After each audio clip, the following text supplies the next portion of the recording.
Okay, so if you'll go to grades, you will see your grade book, and right now you'll see that there's no final grade shown to students. I'm looking at this like a student.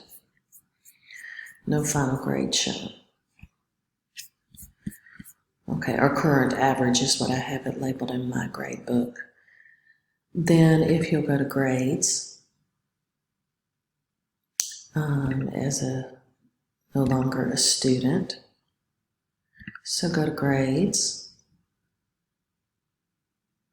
and you will see that there's no eyeball here by my current average.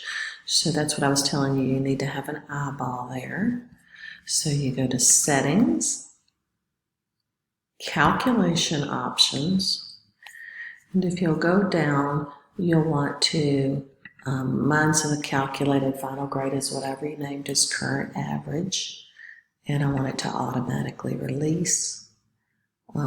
It's dropping things that haven't been graded yet and keep it automatically updated. Click Save, and now we'll go look at what the gradebook looks like now. And I guess I already saved, so close that.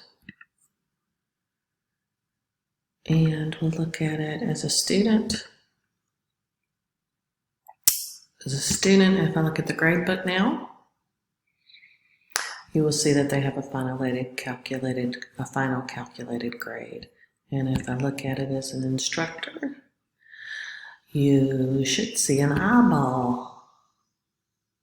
So let's make sure there's an eyeball there, and you're good to go. There's the eyeball. So I did rename my final grade column as current average. That stays current for the whole semester for the students.